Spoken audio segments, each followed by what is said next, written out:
Hey everyone, today I've got Steve with me and we're going to be talking about CNC, laser engraving, design work in Kittl and utilizing it for those types of uses. And this is something we've not talked about on the channel yet. So I'm super excited, one, to just learn because I don't have a lot of experience in this, but also just to get an inside knowledge and look at how Steve operates.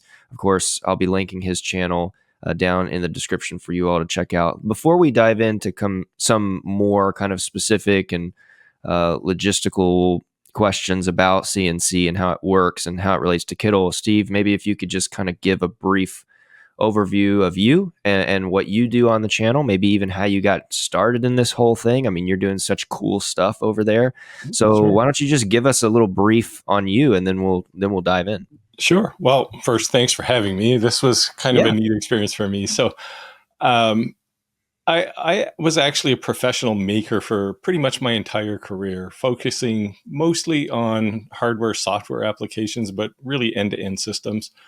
And one day I just kind of woke up and said, I'm kind of done with this. So I convinced my wife to move to the East Coast, and the ocean's about 2 miles that way. Oh, wow. And started a business, and it's it's a maker business, but I don't do the high volume. In the laser world, I don't make 1 million coasters a year.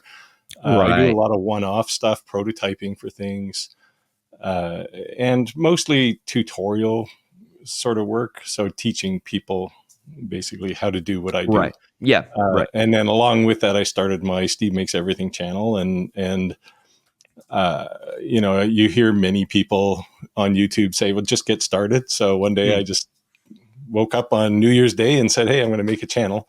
Nice. And the goal of the Steve Makes Everything channel is to really help create the next generation of makers. There's a lot of people who I think would become makers, but our society seems to be geared away from that these days more and more. So it's an opportunity to reach out to a lot of people and say, hey, I'm not an expert necessarily, but here's how I do something, and I can teach you how to do it that way. And then by all means, go learn your own techniques. So that's how it all got started. Of course, like everybody who starts a YouTube channel, I thought, well, this will be easy because 10-year-olds can do it. And it'll make lots of money because, Mr. Beast makes millions a year. Well, it turns out neither of those is correct. It's both difficult and it doesn't pay a whole lot. But my gratification is I get to meet lots of people who are struggling with really workshop kinds of technology, CNCs and lasers. So Gotcha. fun time, and I enjoy it. So excellent. Okay. Well, why don't you give us, because I'm kind of looking at your channel off to the side right now, and there's just so many amazing different things, Lightburn and, X Tool and all this kind of cool stuff. Could you maybe walk us through all of what you do or teach and kind of like what these different things are? Like if you could define to users perhaps like what CNC or laser engraving without getting too philosophical about it, but just maybe like, you know what I mean? Yeah. So I'll start. So most of the things on my channel are laser related. Okay. And that's mostly because that's where most people's heads are. It's really the price of entry to get into a maker with lasers is quite cheap. It can be as little as a couple $100. And you can fire up a laser, you can put it on your desk, and you can cut things out. And before long, you're making, certainly coasters. That seems to be popular with the makers. Sure. Keychains, all the basic things that are really popular at craft fairs and the Sunday, bazaar type events. And, and then people graduate from there. I usually tell people when they buy a laser, and it might be like a $200 laser, it is not the last laser they're going to buy. If they're remotely interested, they're going to keep upgrading and upgrading. Right. And then you get to the next level, which is the CNC world. A CNC is really a router. Most people understand a workshop router, except it's X, Y, Z addressable, and you can create 2 and 3 dimensional things with it, which is kind of cool.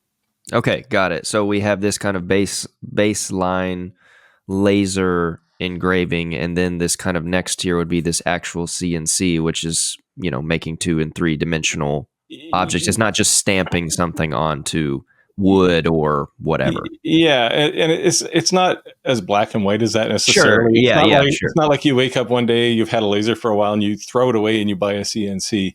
What you realize is there are additional things that you can get and kind of expand your repertoire in what you can make. So, and that's the bigger jump. I mean, CNCs, at least the kind of quasi commercial CNC like I have, those ones are quite expensive. So it's not the kind of thing you're going to jump into and say, maybe I want to do this. Like you would know that you have a passion for that thing.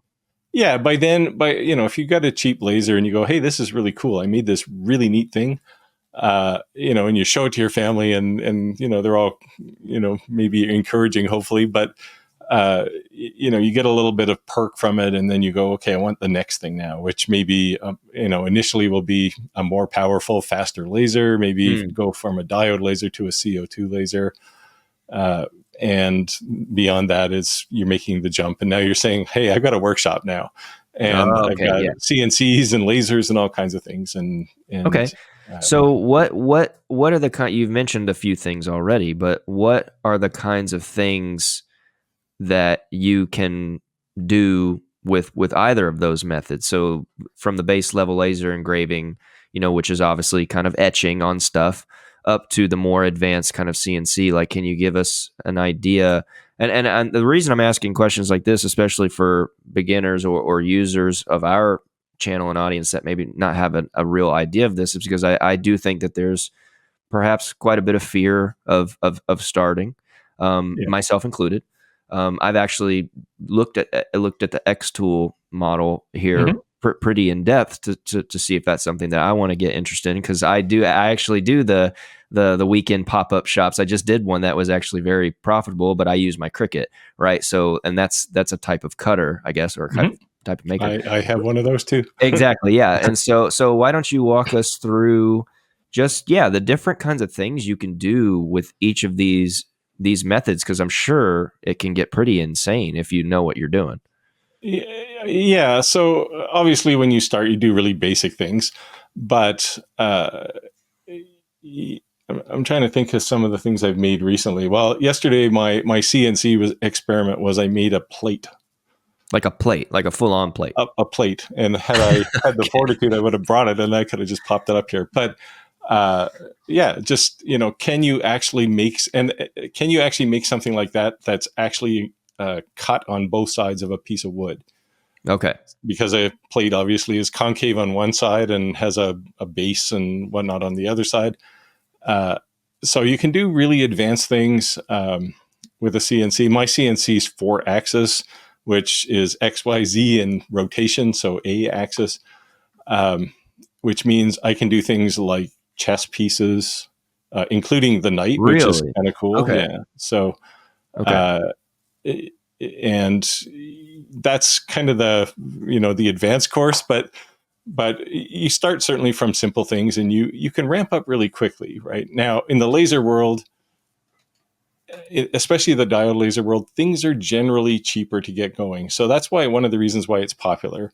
Xtool is one of my favorite companies, actually, and they have spent a lot of time with their own software to make it easy for beginners to get going and get kind of that instant pop where they say, oh, I want it to do something, and look, I can hold it in my hand now, and I have this satisfaction that I did something I couldn't do before, and then you can ramp up fairly quickly from there. So you might start with like I said, coasters. Everybody starts with coasters, and then the next thing you're making is maybe a jewelry box, because you can use a lot of box making tools to just create an SVG file and fire it over to your laser. And next thing you know, you've got all the pieces to put a box together.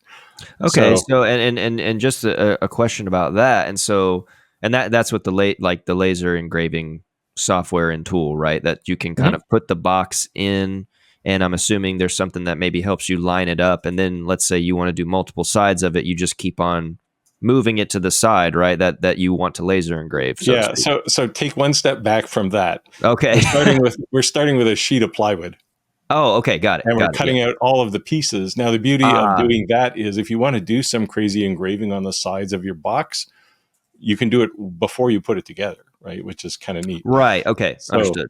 so you graduate to that pretty quickly, and all of a sudden it's not just, oh, here's a coaster. Now you have to have hardware, so you got to figure out how to put hinges and locks and things on that sort of thing, how to make an insert to like a shelf on the inside, and you just can grow fairly quickly. And I mean, you'll see a lot of these things on my channel if you're looking at some of those videos. um, and you just get to that point much quicker than you would normally if you just wanted to take up a hobby. The other thing you learn to appreciate is you can do things that master craftspeople do, and a whole lot easier than they do. Inlay is a good example where I don't know if you've seen wooden inlay. It's usually on very expensive furniture where they'll cut pieces of veneer and they'll put it all together. Oh, yes, yes. Um, Yep. well, master craftsmen you know from the Egyptian times on were doing that, and it took hours and hours and hours. Well, now you with a laser can do an inlay in half an hour, 20 minutes, and it looks as good as what somebody who trained for decades to do, and you can do it in a short period of time just because you happen to have a tool that enables you to do that. And Yeah, that's really that's what a pretty lot of this is amazing. about, right? Is lowering the bar on, we'll say, the maker technology. It's not all technology, but the technology, you're lowering that bar so mere mortals can actually achieve greatness. And and it's always stunning to me when you see somebody who does something, particularly CNC, because you can do things like 3D reliefs, and or 2.5D really.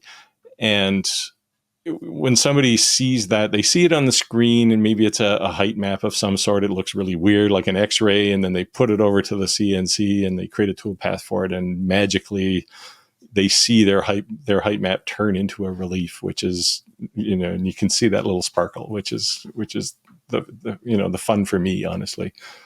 So Right. yeah, Yeah. it's I just mean it's just a good time. that that that sounds like it can get pretty intense in terms of the actual physical things that you are making. Now, with some of the softwares, and I guess also depending on the size and capabilities, I mean, does it always have to start with um like you've mentioned wood several times, but I'm assuming there's some like could you laser engrave like ceramic or like Yep. what like where does the yeah where's the So, threshold and what we can like put stuff on? well, there really isn't one. Ah, okay. Like, if you came to me with a gold bar and you said you wanted to put your initials on it, I could do that for you, right? That's awesome. Now it's a case of, so there's fundamentally three, well, now four kinds of lasers, but three that most people will want to buy. There's diode lasers, which are that really low barrier for entry. Then you may go to a CO2 laser, which can, in addition to what a diode laser can do, it can also do things like acrylic. So engrave and cut acrylic. Diode lasers don't do that very well. And then when you really want to do metal, you can kind of do some of that with a diode laser. But really, when you want to do metal, then you need a fiber laser, which is another, and every one of these, you're kind of doubling the price, right? As a basic entry point. Yeah. So, if you have all three of those lasers, you can basically make pretty much anything you want. Wow. That that's pretty inspiring, I think, actually, for people that I think have some fear, especially like myself. Now, I, I'm not I can't remember exactly if the X tool can do this specific thing, but um I was looking at another tool recently, very similar name. Some of them have very similar names to each other. I guess for SEO purposes, but one of them could actually cut the screen print screen Mhm. for actually screen printing like your own Yep. stuff. Is that do you have any experience with that? Like what I mean, I feel like that's also very directly related to like what a lot of our audience and users do, which is making apparel. So it's just kind of one extra step. But if you have that ability to kind of cut your own stencil, if you will, because that's kind of what a screen is, I feel like that could be a really powerful combo. Yep. Yeah, and certainly if you dig through the backlog of videos on my channel, you'll see at least a couple of Oh, videos on nice. making Okay. stencils. Yeah. Uh, not the t-shirt kind of stencils, but Sure. certainly Xtool has that screen printer that you actually put it into your laser, and Okay. the engraving on their material, and then you basically have a silk screen, which is kind of neat. Yeah. And like you're starting to see a lot of these technologies kind of converge, Okay. and Xtool is definitely a leader in there. Not that I'm promoting them in any way, Sure. but they seem to have taken a real lead on a lot of this stuff. Like when they came out with their screen printer, I looked at it and went, why the hell would you want one of those things? But then I started to see people using it, and I went, now it makes sense, Now, right? and when you Because say that, do you mean that you're like, there's no reason that you would like do that with this tool? Like the X tool is for this thing. Like, is that why you had that kind of kind of, yeah, yeah, reaction? Like, where is this coming from? yeah. I mean, a lot of it is just my lack of understanding, honestly, for how people make silk screens. Okay. Okay. Like and again, a lot of this technology is about lowering the bar, right? So I 100%. don't have to do a design and send it to some company to get my silk screen made. I can make it in my basement if that's what I want. Correct. And the fact that they came out with this screen printer, I looked at it first and I went, yeah, I don't get this. Like, Mm. how do you do this? But like I Yes. said, when I saw people using it, and again, this is all this convergence of technology, right, to solve one to n number of problems, Yeah. and then I saw people using it. It's like, well, okay, they're using their laser to do something that is so far out of my wheelhouse but I get it. I understand it Right. now. And it's like, yeah, I understand why people would want to do this. Now, for me personally, I wouldn't get one of those. I would just take one of my Kittl designs and shove it into Kittl Print on Demand and get it There you go. made. But Yeah. like this shirt, Bypass for that. example. Yeah. But Bypass that altogether. yeah, well, and there is always that option, but you do get this, there's this kind of satisfactory power that you get when you have all of these tools Okay.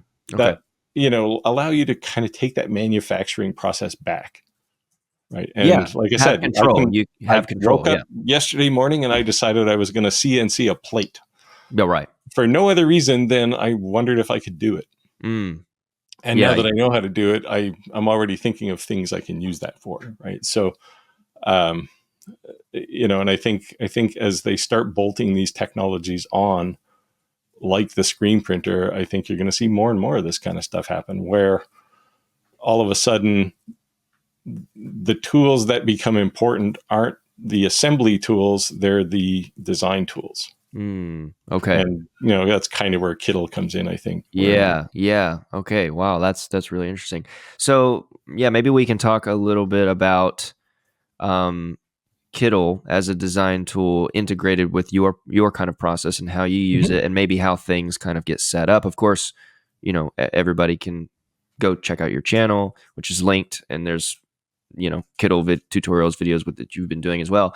But maybe if you can kind of explain like um what are you using Kittl to do with your kind of programs, and what should users keep in mind if they are going to be doing the same thing? So like there's all kinds of file types. There's things that probably print or laser engrave really well and things that don't. So Mhm. maybe just walk us through your Kittl to tool process, that how you utilize it. Yeah, I'll actually take one sidebar from that first, because I Okay. actually have kind of two personas for Kittl.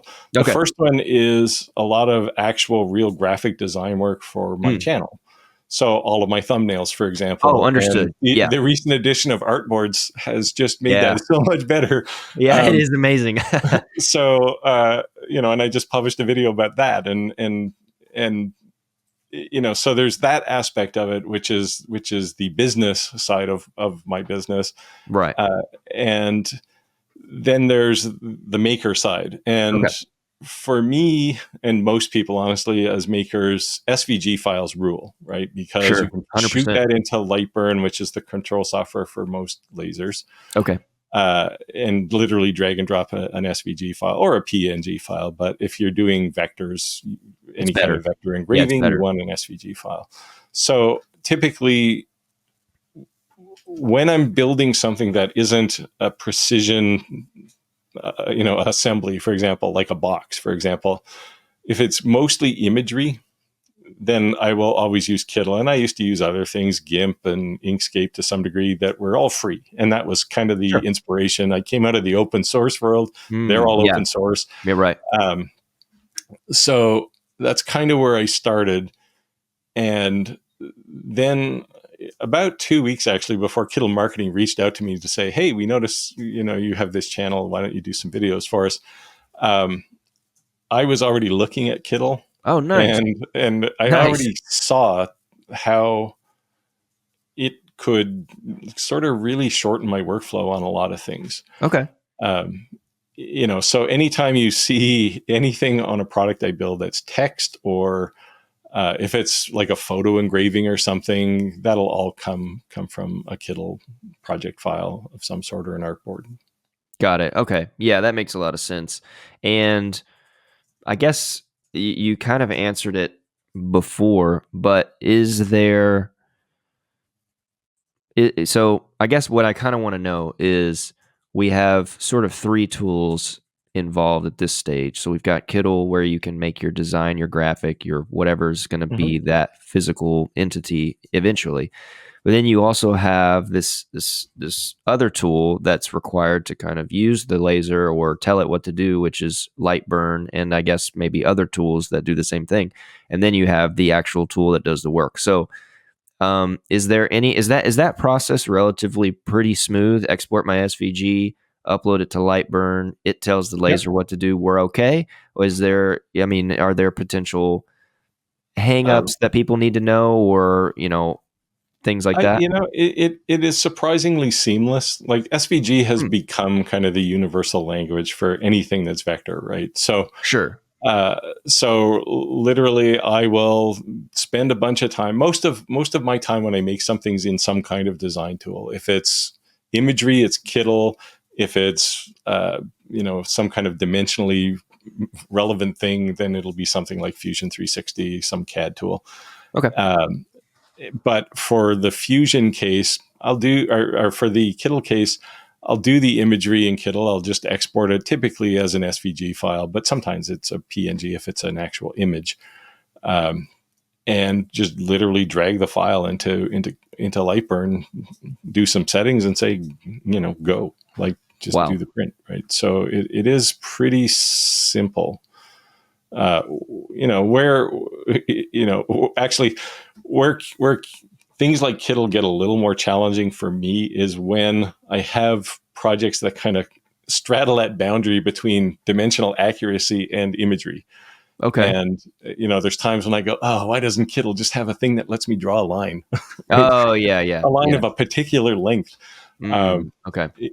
and so there is that frustration but that's a very maker unique perspective, right? It's just one of those things where if I'm building something that I'm going to put the image on, it would be really nice if it was all in one tool, but reality has to kick in at some point, and I have to learn two tools. But yeah, it's pretty seamless from just, like, I am by no means any kind of graphic designer. Hmm. Hmm. Most of the imagery I create in Kittl, I use Kittl AI for. Sure. Just give me an image of this, and then I'll send it off to a laser to engrave. Nice. And maybe can you, from your experience, express how difficult Lightburn was to navigate or use? Because I feel like that's also where some of the fear comes from with people Yeah. either starting, either hobbyists or whatever. And it looks relatively daunting to me. I don't know if that's just because the difference between user interface and what it actually does. I mean, those two things can go hand in hand, but yeah. What are your thoughts on that, and what should people prepare for, I guess? Yeah, so people who use Kittl on a regular basis appreciate things like user experience. Sure. Um, the challenge with Lightburn was built by engineers for engineers. It's insanely powerful. It can Yeah. do all Yeah. kinds of things, but there's times when you just say, "Hey, I just want to draw a rectangle and cut it out. Like I don't Yeah. need to do anything hard." And there's a bit of a learning curve with that, and in part because it's very technology focused. Like I'll say engineering focused because of course there's technology underneath, but where there's a couple of basic concepts that you have to understand in both the laser world and the CNC world. And they all, in the laser world, it's about power and speed. So, what power does my laser have to be, and Mm. how fast Okay. do I have to Okay. make it go to do what I want to do? Right. And there's just so many variables around that. It's like, what material is it? How deep do you want to cut? All kinds of crazy things. And in the CNC world, you'll hear people talk about speeds and feeds.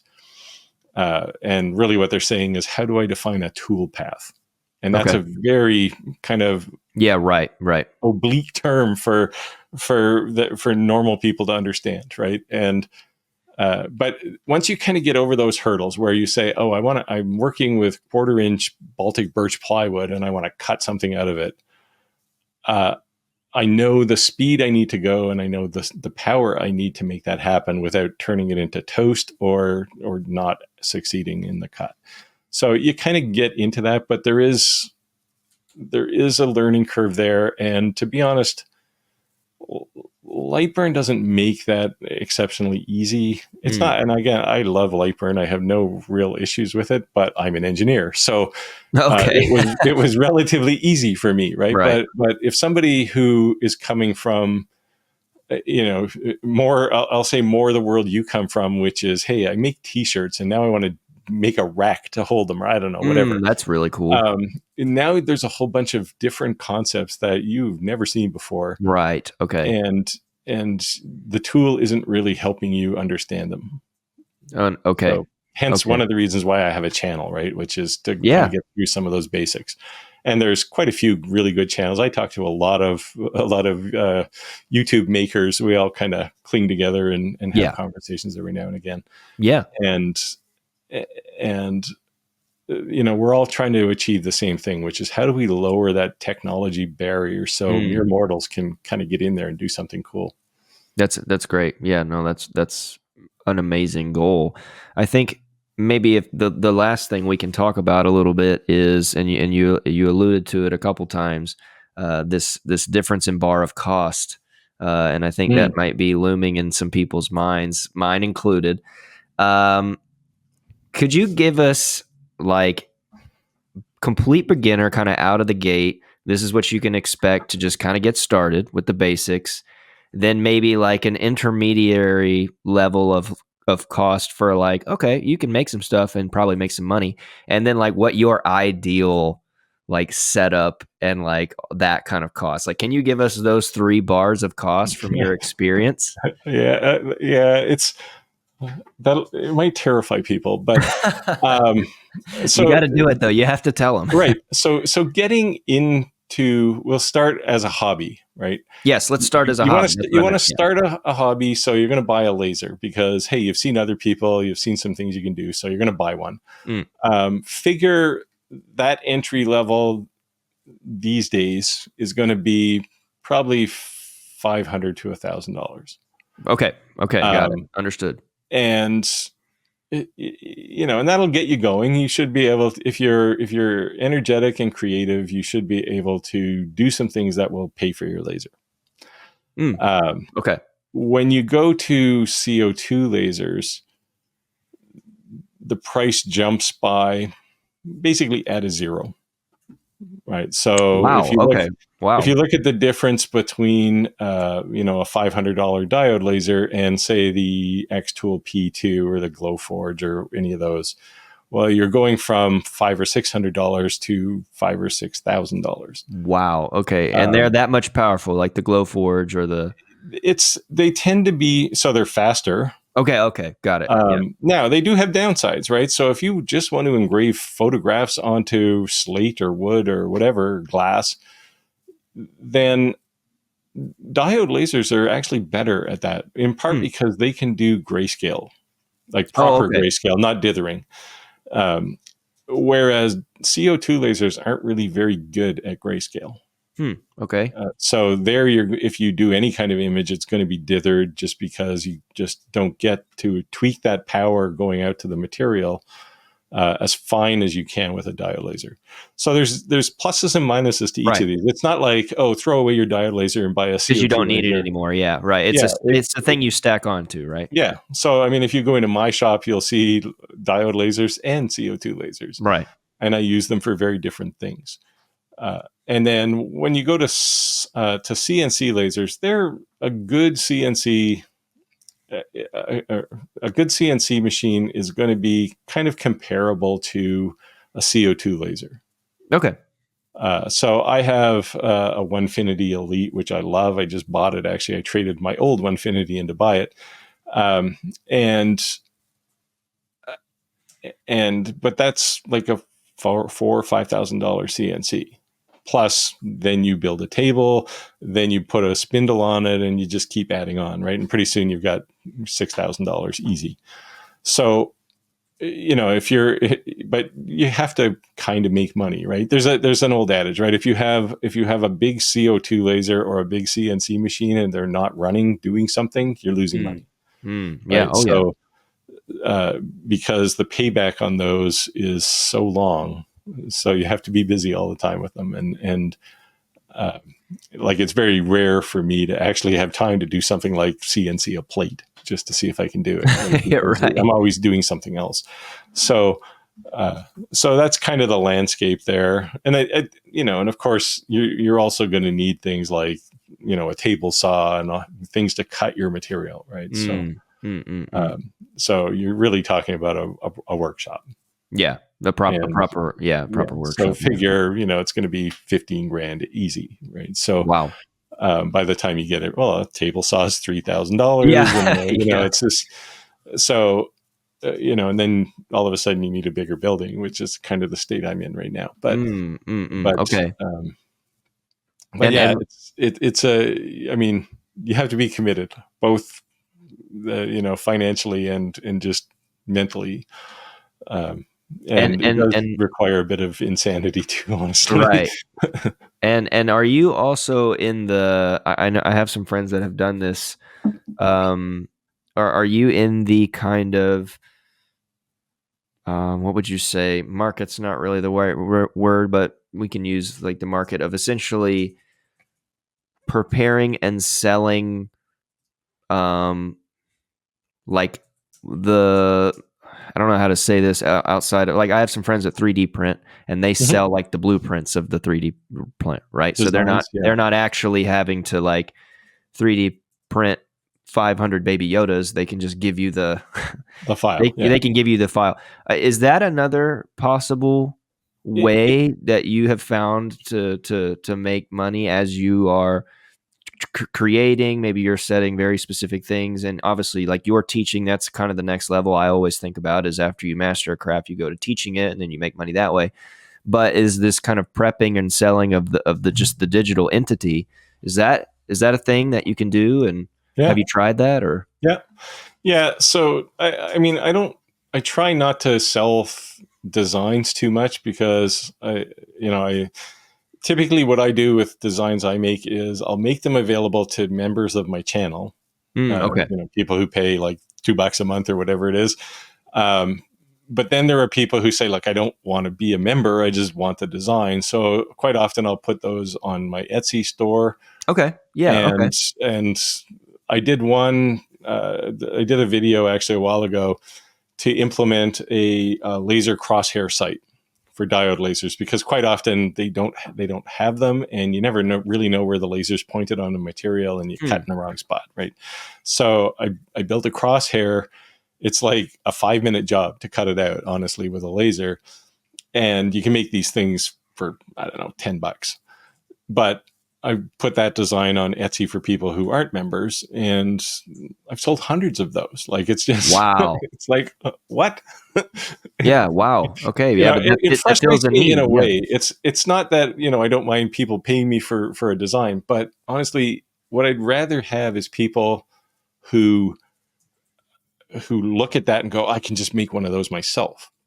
Mm-hmm, Right. mm-hmm. And I'd be much happier if somebody said, hey, I'm trying to make one of these, I've run into a problem. What do I do? I'd be happy to help them do that.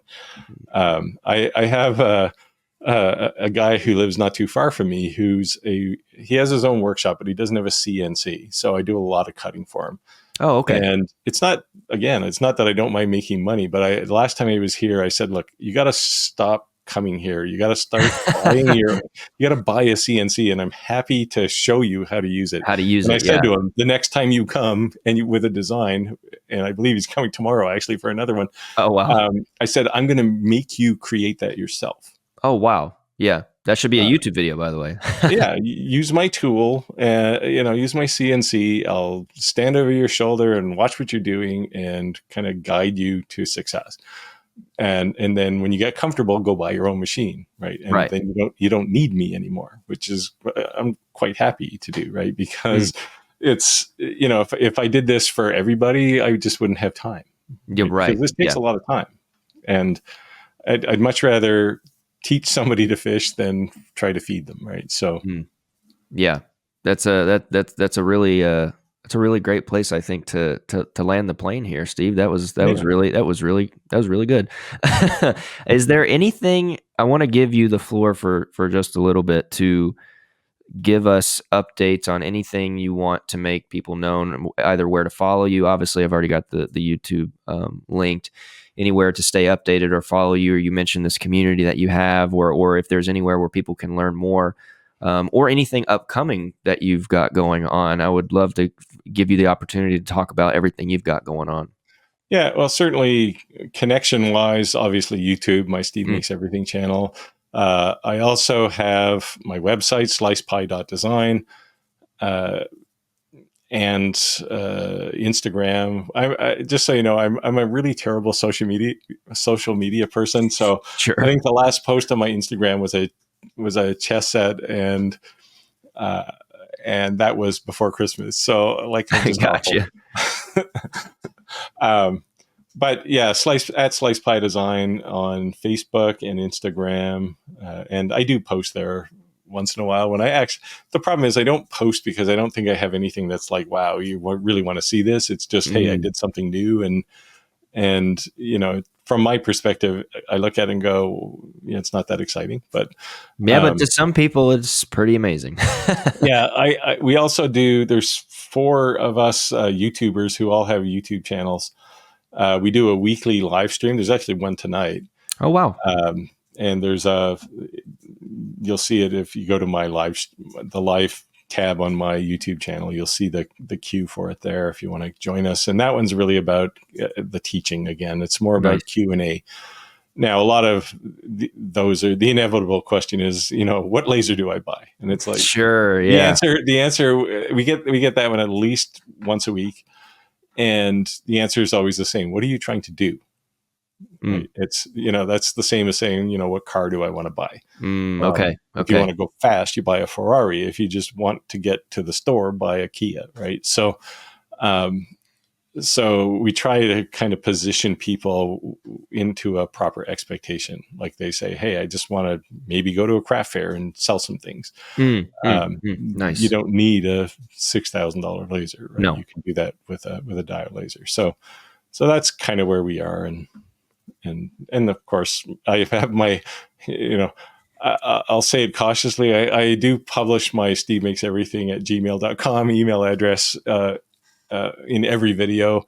And I do spend a lot of time answering questions there, but it's much better if people leave a comment in a video if they have a question, just because everybody else will want to know that answer too. So yes, 100%. Excellent, Steve. Well, thank you so much for taking the time to talk through fun. this. This was so good, I think, and I'm really excited to see the response just from our users and find people in the Kittl community that are doing this thing. I know they exist because they'll post stuff in the Discord or whatever. So I'm super excited. Hopefully I'm helping create a few more of them. Yeah, I hope so. Yeah. Like for me, it's just saved so much time as a maker. And again, other than this t-shirt and one other one, I don't generally make t-shirts. But I do a lot of design where I just want to do something really quickly, and Kittl helps me with that a lot. So fantastic. So I spend some time. I have a couple more Kittl videos coming out over the next month or so. So sweet. We'll be looking forward to those. Yeah. Awesome. Well, everyone watching, please don't forget to subscribe to both of our channels. But if you've watched this far and you haven't subscribed to the Kittl channel, I don't know what you're doing. Just click it. It'll take 1 second. Drop a comment. If there's something that Steve and I were discussing, something you want to learn more of course, go and check out those live streams that Steve was just talking about. But drop a comment so that we can address those. If you want to see more specific tutorials, for example, that gives Steve really good ideas for what he can make with Kittl with these tools. So we need to see those comments, of course. And like I just mentioned earlier, if you're not in the Discord, go join the Discord. We have tons of little forums and chat rooms for all of these kinds of things. We'd love to see you over there. Thank you all so much for watching, and we will see you in the next video. Bye. Bye.